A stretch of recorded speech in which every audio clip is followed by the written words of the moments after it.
بسم اللہ الرحمن الرحیم نصر من اللہ وفتح قریب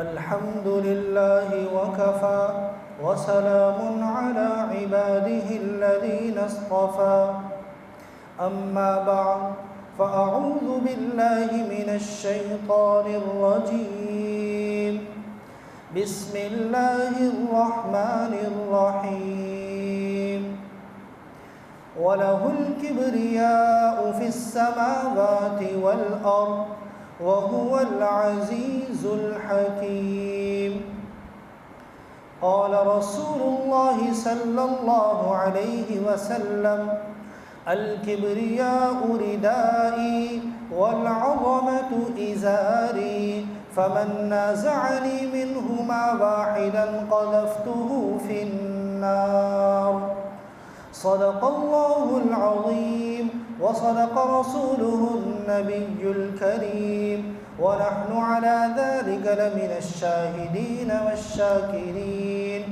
والحمد لله رب العالمين.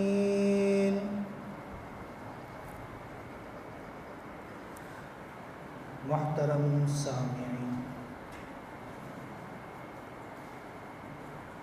اللہ رب العزت نے انسان کو زندگی عطا فرمائی. انسان کی زندگی کا حسن و جمال یہ ہے کہ وہ جس نے زندگی عطا فرمائی ہے اس کی مکمل بندگی کرے، اس کی اطاعت میں، اس کی فرما برداری میں، اس کی غلامی میں اپنی زندگی گزارے.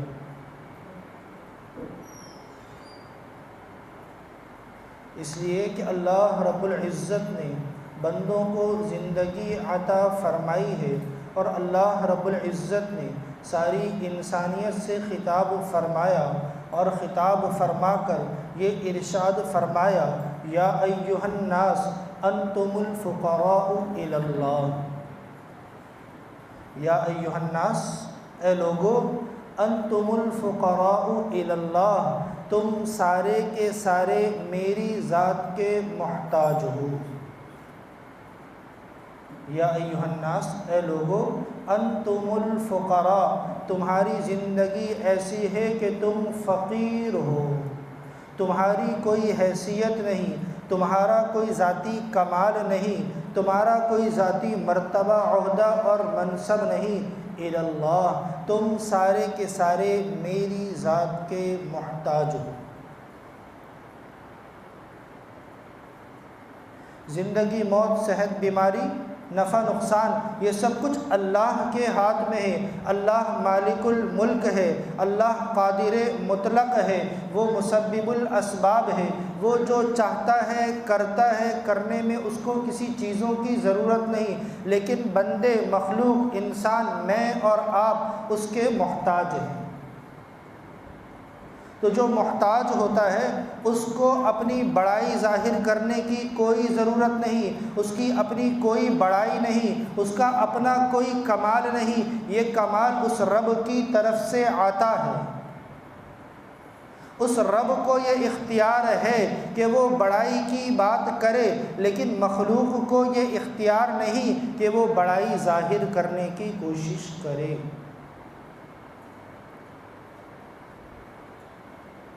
انسان کے پاس صحت آ جائے، مال آ جائے، طاقت آ جائے، وہ اس طاقت، صحت اور مال کی وجہ سے، اچھے گھر اور اچھی گاڑی کی وجہ سے اپنی بڑائی ظاہر کرنے کی کوشش کرتا ہے. لیکن اللہ رب العزت کا اعلان ہے، آسمان اور زمینوں میں بڑائی کے اگر کوئی ذات لائق ہے، وَلَهُ الْكِبْرِيَاءُ فِي السَّمَاوَاتِ وَالْأَرْضِ وَهُوَ الْعَزِيزُ الْحَكِيمُ. اگر بڑائی کے کوئی لائق ہے تو وہ ذات صرف اللہ وحدہ لا شریک لہ کی ہے. انسان کو یہ اختیار نہیں کہ وہ تکبر کرے، وہ اپنی بڑائی ظاہر کرے.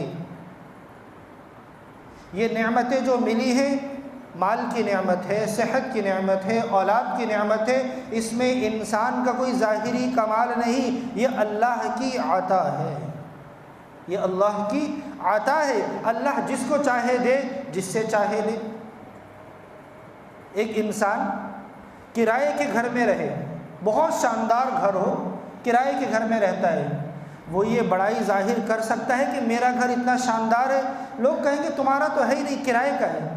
کرائے کی گاڑی میں اپنی بڑائی ظاہر کرے، لوگ یہ کہیں گے تمہاری تو اپنی ہے ہی نہیں، کرائے کی ہے۔ میرے محترم دوستوں، یہ سب کچھ جو کمالات مجھے اور آپ کو ملے ہوئے ہیں، صحت ہے، مال ہے، اولاد ہے، اسباب ہے، جو کچھ بھی ہے، ان سب میں میرا اور آپ کا کمال نہیں، یہ اللہ نے مجھے اور آپ کو بطور کرائے کے دیے ہوئے۔ کرائے کی چیز پہ کون تکبر کر سکتا ہے؟ کرائے کی چیز پہ کون فخر کر سکتا ہے؟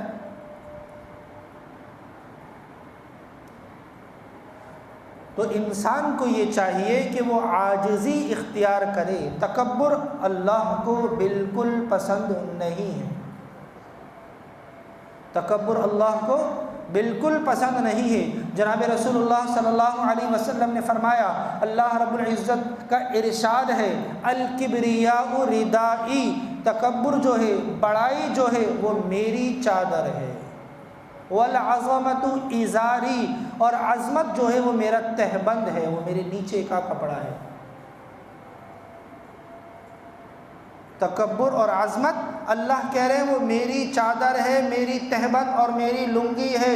اب اگر کوئی شخص کسی کی عزت پر ڈاکہ ڈالنا چاہے، اس کی عزت کو کھینچنا چاہے، تو مخلوق بھی گوارا نہیں کرتی، اور اگر کوئی اس طرح خالق پر ہاتھ ڈالنا چاہے، خالق کیسے گوارا کرے گا، جبکہ خالق کا اعلان ہے، الکبریاء ردائی، تکبر، بڑائی، یہ میری چادر ہے۔ الملک القدوس السلام المؤمن المہیمن العزیز الجبار المتکبر۔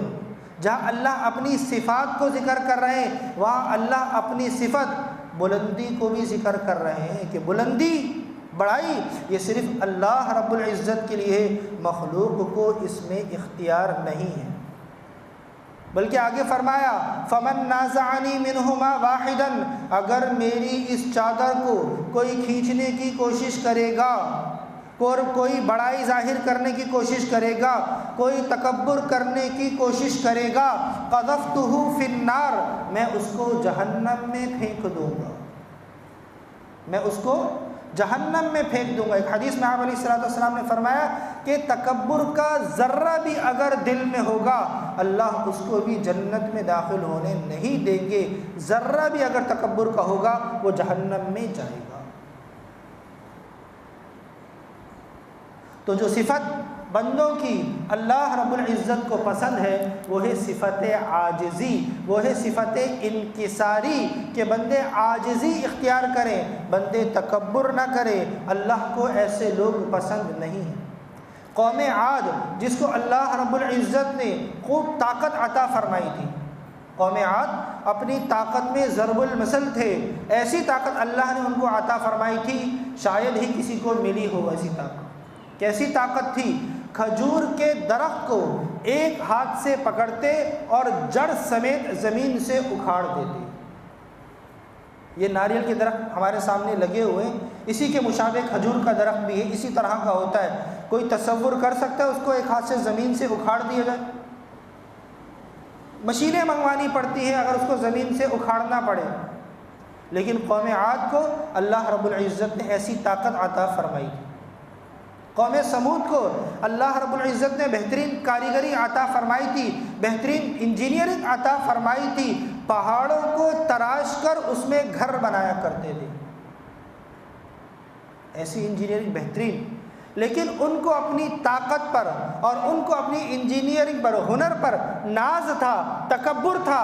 اللہ رب العزت نے اس تکبر کی بنا پر ان کو ہلاک کر دیا کہ جب ان کے پاس حق آیا، اس حق کا انکار اپنی طاقت اور اپنے ہنر کی بنیاد پر کیا، تو اللہ رب العزت کو اپنی طاقت اور ہنر کی بنیاد پر فخر کرنا بالکل پسند نہ آیا۔ اللہ رب العزت نے ان کو ہلاک کر دیا۔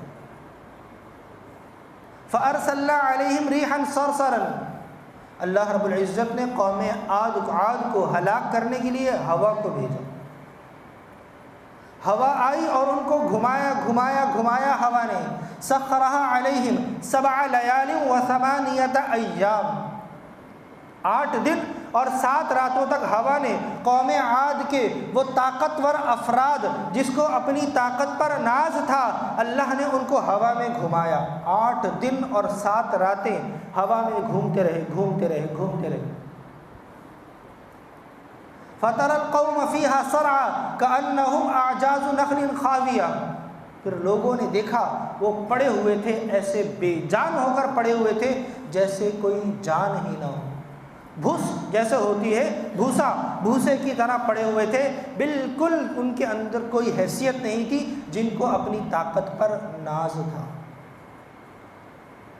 تو یہ ناز کرنا، فخر کرنا، تکبر کرنا یہ اللہ کو بالکل پسند نہیں. ایک صحابی نے آپ علیہ السلام سوال کیا، یا رسول اللہ، ہم میں سے تو ہر ایک چاہتا ہے کہ اس کا گھر اچھا ہو، اس کی سواری اچھی ہو، اس کا لباس اچھا ہو، اس کا چہرہ اچھا ہو، آپ تو فرما رہے ہیں کہ یہ تکبر ہے، اللہ کو ناپسند ہے. آپ علیہ السلام نے فرمایا نہیں، اللہ تو خوبصورت ہے. ان اللہ جمیل یحب الجمال، اللہ خوبصورت ہے اور اللہ خوبصورتی کو پسند کرتا ہے. ان اللہ لا یحب المستکبرین، اللہ جس چیز کو پسند نہیں کرتے وہ تکبر ہے. اور تکبر کیا ہے؟ حضور علیہ السلام نے 2 علامات بیان فرمائی. تکبر کسے کہتے ہیں؟ کہ صحابی یہ سمجھ رہے کہ ہم یہ سمجھتے ہمارا لباس اچھا ہو، ہمارا چہرہ اچھا لگے، ہماری سواری اچھی لگے، ہمارا گھر اچھا لگے، تو صحابی یہ سمجھ رہے تکبر ہے. آپ علیہ السلام نے فرمایا نہیں، یہ تکبر نہیں ہے، اللہ تو اچھے رہنے کو، صاف رہنے کو پسند کرتا ہے. تکبر کیا ہے؟ الکبر بطر الحق وغمط الناس. یہ 2 علامات ہیں کبر کی.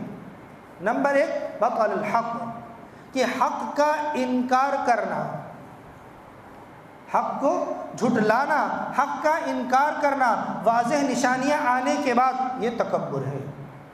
وقارون وفرعون وہامان ولقد جاءهم موسى بالبينات فاستكبروا. وقارون وفرعون وہامان ولقد جاءهم بالبينات، قارون، فرعون، حامان جب حضرت موسیٰ علیہ السلام ولقد جاءهم موسى بالبينات واضح دلائل لے کر ان کے پاس آئے، انہوں نے واضح دلائل آنے کے بعد حق کا انکار کیا. یہ حق کا انکار فاستکبروا، یہ تکبر ہے. اذا قیل لهم لا الہ الا اللہ فاستکبروا یستکبرون، جب ان کو کہا گیا کہ لا الہ الا اللہ کہو، اس سے انکار کیا، یہی تکبر ہے. حق کے آنے کے بعد حق کو رد کرنا، حق کو جھٹلانا، دلیل کوئی نہیں ہے، حق آ گیا، اب اس حق کے آنے کے بعد حق کو قبول کرنا چاہیے، لیکن حق کا انکار، فرمایا یہی تکبر ہے اور یہ اللہ کو ناپسند ہے. اپنی قوم برادری کا ساتھ دینا، حسب نسب کی وجہ سے ساتھ دینا، دوستی یاری کی وجہ سے ساتھ دینا، حق کا انکار کرنا، حق کو جھٹلانا، اپنے دوست کا ساتھ اس وجہ سے دینا کہ وہ دوست ہے اگرچہ یہ ثابت ہو جائے کہ وہ غلطی پر ہے، فرمایا یہ تکبر ہے، اللہ کو سخت ناپسند ہے. وغمط الناس، اور لوگوں کو حقیر سمجھنا، ایک حق کا انکار کرنا، اور نمبر 2 لوگوں کو حقیر سمجھنا. اللہ رب العزت انسان کو کوئی نعمت دے، اس نعمت پر اللہ کا شکر ادا کرے، لیکن اس نعمت کی وجہ سے دوسرے لوگوں کو حقیر نہ سمجھے. میرا لباس تو اچھا ہے، یہ سامنے والے کا لباس کیسا ہے، اس بالکل اچھے کپڑے نہیں پہنتا. میرا گھر اتنا شاندار ہے، اس کو دیکھو اس کا گھر کیسا ہے. میری سواری اتنی شاندار ہے، اس کو دیکھو اس کی گاڑی کتنی خراب ہے. یہ چیز اگر لوگوں کے دل میں آ رہی ہے، وغمط الناس، اپنی نعمت پر فخر کرنا اور سامنے والے کو حقیر سمجھنا، یہ بھی تکبر ہے. جناب رسول اللہ صلی اللہ علیہ وسلم کا یہ مزاج نہیں تھا. آپ علیہ السلام غلاموں کے ساتھ بھی بیٹھتے، غلاموں سے بھی مصافحہ کرتے، غلاموں سے بھی معانقہ کرتے، ان کے ساتھ کھانا کھاتے. یہ حضور علیہ السلام کا مزاج تھا. تو اللہ رب العزت کو لوگوں میں وہ لوگ پسند ہیں جو عاجزی اختیار کرنے والے ہو، جو اپنے آپ کو کم سمجھنے والے ہو، جن کے اندر میں نہ ہو، جس کے اندر میں ہو، اللہ کو وہ بالکل پسند نہیں۔ جس کے اندر میں ہو اللہ کو وہ پسند نہیں۔ شیطان عزازیل سے جو شیطان بنا ہے، عابد سے جو شیطان بنا ہے، وہ اس کی میں تھی۔ جب اللہ رب العزت نے فرما دیا سجدہ کرو، اب یہ سجدہ کرنا حق تھا، اس نے اس حق کا انکار کیا، اسی حق کے انکار کی وجہ سے وہ متکبر ٹھہرا، اسی حق کے انکار کی وجہ سے وہ شیطان ہوا۔ اس نے دلیل کیا دی؟ انا خیر من، میں بہتر ہوں، خلقتنی من نار، آپ نے مجھے آگ سے پیدا کیا ہے، آگ کی صفت بلندی ہے، وخلقتہ من طین، آپ نے اس کو مٹی سے پیدا کیا، مٹی کی صفت نیچے رہنا ہے، تو میں بلند ہوں۔ یہ جو بلندی ظاہر کی یہی تکبر ہے، یہ اللہ کو سخت ناپسند ہے۔ حضرت ابوبکر صدیق رضی اللہ عنہ کا مزاج کیا تھا؟ عشرہ مبشرہ میں سے ہیں۔ آپ علیہ السلام نے کئی مرتبہ جنت کی بشارت دی۔ احد پہاڑ جب ہلنے لگا، حضور نے فرمایا رک جا، ٹھہر جا، تجھ پر ایک نبی اور ایک صدیق اور 2 شہید کھڑے۔ صدیق حضرت ابوبکر رضی اللہ عنہ کے بارے میں فرمایا۔ جب غار میں آپ علیہ السلام کے ساتھ تھے، آپ علیہ السلام نے اس وقت فرمایا تھا ابوبکر کے لیے ان اللہ معنا، اللہ ابوبکر ہمارے ساتھ ہے۔ لیکن ابوبکر رضی اللہ عنہ کی عاجزی کیا تھی؟ اپنے آپ کو مخاطب کر کے فرمایا کرتے تھے کاش میں کوئی تنکا ہوتا، کاش میں کوئی گھاس ہوتا، کاش میں کسی مومن کے بدن کا بال ہوتا کہ مجھے حساب دینا نہیں پڑتا۔ فرمایا کرتے کاش مجھے میری ماں نے جنا ہی نہ ہوتا۔ یہ عاجزی ہے، انکساری ہے، جو اللہ کو پسند ہے۔ اسی عاجزی کی صفت کی وجہ سے اللہ نے انہیں بلندی عطا فرمائی۔ اس عاجزی کی صفت کی وجہ سے اللہ نے بلندی عطا فرمائی۔ امیر المؤمنین عمر فاروق رضی اللہ عنہ، ان کے دور میں اللہ رب العزت نے فتوحات بہت زیادہ ہوئی ہیں، بہت فتوحات اللہ نے مسلمانوں کو نصیب فرمائی ہیں۔ جب ایک مرتبہ ایک بہت بڑی جنگ سے واپسی ہوئی اور اس جنگ میں مسلمانوں کو بہت بڑی فتح ہوئی، قیدی بھی آئے، مال بھی آیا، بہت ساری چیزیں آئیں۔ حضرت عمر فاروق رضی اللہ عنہ جب مسجد نبوی آئے، مسجد نبوی میں آنے کے بعد صحابہ کو کہا سارے صحابہ مسجد میں آ جاؤ۔ تب سب صحابہ کو مسجد میں جمع کیا۔ صحابہ سمجھے کوئی بات بتلانی ہوگی، غزوے جنگ سے واپس آئے ہیں، کوئی اہم بات ہوگی جس کی وجہ سے جمع کر رہے ہیں۔ سارے صحابہ مسجد میں جمع ہو گئے۔ حضرت عمر فاروق رضی اللہ عنہ نے جمع ہونے کے بعد یہ ارشاد فرمایا، اے عمر تو وہی ہے جس دور میں تیرے پاس، تیرے گھر والوں کے پاس کچھ بھی نہیں تھا، تیری ماں خشک گوشت چبا کر گزارا کرتی تھی اور وہی تجھے کھلا کر گزارا کرتی تھی کہ ہمارا گزارا صرف خشک گوشت پر ہوا کرتا تھا، اس کے علاوہ عمر اور اس کے گھر والوں کے پاس کچھ نہیں تھا۔ یہ فرما کر ممبر سے نیچے اترے۔ جب نیچے اتر گئے، اب صحابہ کہہ رہے ہیں کہ عمر فاروق رضی اللہ عنہ نے جمع کیا تھا، ہم تو یہ سمجھ رہے تھے کسی اہم بات کی بنیاد پر جمع کیا ہوگا۔ اب صحابہ نے، اور ہو سکتا ہے عمر فاروق وہ بات بھول گئے ہوں، نہ بیان کی ہو کسی وجہ سے، اب صحابہ نے اپنا ایک وفد بنایا اور وفد بنا کر امیر المؤمنین عمر فاروق رضی اللہ عنہ کی مجلس میں بھیجا۔ وہ وفد عمر فاروق رضی اللہ عنہ کی مجلس میں آیا اور عمر فاروق رضی اللہ فرمانے لگے آپ نے ہم سب کو جنگ سے واپس آنے کے بعد جمع کیا، لیکن آپ نے کوئی بات نہیں بیان کی، کیا وجہ ہے؟ کوئی بات بیان کرنی تھی جو آپ بھول گئے ہو؟ حضرت عمر فاروق رضی اللہ عنہ نے فرمایا نہیں، مجھے کوئی بات بیان نہیں کرنی تھی، لیکن جب ہم جنگ سے واپسی آئے تھے میرے دل میں یہ بات آئی تھی کہ عمر کے دور میں اللہ نے بہت فتوحات نصیب فرمائی ہیں، میں نے یہ سوچا کہ کہیں اس بات کی بنیاد پر کہ میرے دور میں بہت فتوحات ہو رہی ہیں میرے اندر عجب پیدا نہ ہو جائے، میرے اندر تکبر پیدا نہ ہو جائے، تو میں نے اپنی اصل آپ کے سامنے بیان کر دی کہ میری اصل تو یہ ہے کہ ہمارے پاس کھانے کے لیے 2 وقت کی روٹی نہیں ہوتی تھی۔ عمر کی کیا مجال ہے کہ اس کے زمانے میں فتوحات۔ یہ عاجزی کی انتہا ہے۔ اس انتہا کی بنیاد پر عاجزی کی اللہ نے جو بلندی عطا فرمائی ہے، آج بھی عمر اپنی اولاد کا نام رکھنا فخر سے پسند کرتے ہیں، فخر کرتے ہیں کہ ہم اپنی اولاد کا نام عمر رکھیں۔ حضرت علی رضی اللہ عنہ کے سامنے ایک شخص آیا، ان کے زمانے میں امیر المؤمنین سے ملنا تھا، حضرت علی کو جانتا نہ تھا، ان سے ملا اور پوچھنے لگا کہ آپ کون ہیں، آپ کون ہیں؟ حضرت علی رضی اللہ عنہ نے فرمایا کہ میں مسلمانوں میں سے ایک مسلمان ہوں۔ باہر سے ایک شخص آ رہا ہے امیر المؤمنین سے ملنے کے لیے، ملاقات کے لیے، اتفاق سے حضرت علی سے ہی ملتا ہے اور حضرت علی سے پوچھتا ہے کہ امیر المؤمنین سے ملنا ہے، آپ کون ہیں؟ کیا فرما رہے ہیں؟ میں تو ایک عام مسلمانوں میں سے ایک مسلمان ہوں، ما انا الا علی رجل من المسلمین، میں تو ایک مسلمانوں میں سے ایک مسلمان ہوں۔ اپنا جو عہدہ تھا اس عہدے کو بھی ظاہر نہ کیا، کیوں؟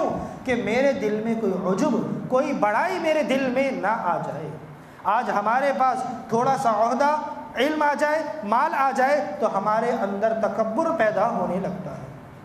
حضرت بایزید بستامی رحمۃ اللہ علیہ، ان کے زمانے میں ایک مرتبہ بارش نہیں ہو رہی، بہت بڑے اللہ والے گزرے، عارف باللہ، بہت بڑے بزرگ گزرے، تو علماء جمع ہوئے۔ علماء نے کہا کہ جب گناہوں کی نحوست ہوتی ہے تو اس گناہ کی نحوست کی وجہ سے اللہ بارش روک لیتے ہیں، تو سب سے توبہ کرواؤ کہ سب گناہ سے توبہ کریں تاکہ اللہ کی رحمت ہماری طرف متوجہ ہو۔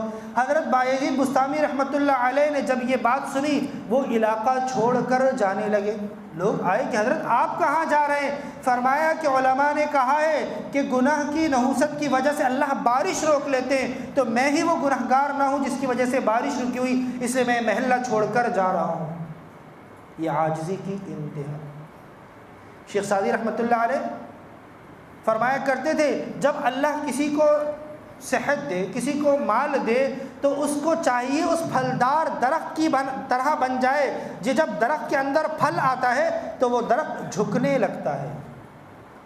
جب کسی کو اللہ مال دے، صحت دے، علم دے، عہدہ دے، منصب دے، تو اس کے اندر تکبر اور بڑائی نہیں آنی چاہیے، بلکہ اس کے اندر عاجزی اور انکساری جتنی پہلے تھی اس سے مزید زیادہ پیدا ہونی چاہیے، تاکہ اس عاجزی کی بنیاد پر جو اللہ نے اسے عہدہ، منصب اور علم عطا فرمائے، یہ پتہ چلے کہ یہ اللہ کا عطا کردہ ہے، یہ اس بندے کا ذاتی کمال نہیں ہے۔ تو عاجزی، انکساری یہ اللہ کو پسند ہے، اور تکبر کرنے والے یہ اللہ رب العزت کو سخت ناپسند ہے۔ تکبر کرنے والے اللہ کو بالکل پسند نہیں۔ اللہ رب العزت حدیث قدسی میں فرماتے جو تکبر کرنے کی کوشش کرتا ہے، فمن نازعنی منہما واحدا، کوئی بھی ایک تکبر کرے گا، چاہے وہ کسی اعتبار سے بھی ہو، علم کے اعتبار سے ہو، صحت کے اعتبار سے ہو، مال کے اعتبار سے ہو، کسی بھی عہدے کے اعتبار سے ہو، وہ اپنے آپ کو بڑا سمجھے گا تو یہ بڑا سمجھنا تکبر ہے۔ قذفتہ فی النار، اللہ فرما رہے جو تکبر کرے گا میں اس کو کھینچ کر آگ میں ڈال دوں گا۔ تو یہ تکبر کرنا اللہ کو بالکل پسند نہیں۔ اللہ کو اپنے بندوں میں سے جو بندے پسند ہیں وہ ہیں جو عاجزی اختیار کرتے ہیں، جو انکساری اختیار کرتے ہیں، جو اپنے آپ کو مٹا دیتے ہیں، اور جو اپنے آپ کو کچھ سمجھتے ہیں وہ اللہ کو قطعاً ناپسند ہے۔ اللہ ہم سب کو عاجزی اور انکساری اختیار کرنے والے بندوں میں شامل فرما۔ وآخر دعوانا ان الحمد للہ رب العالمین۔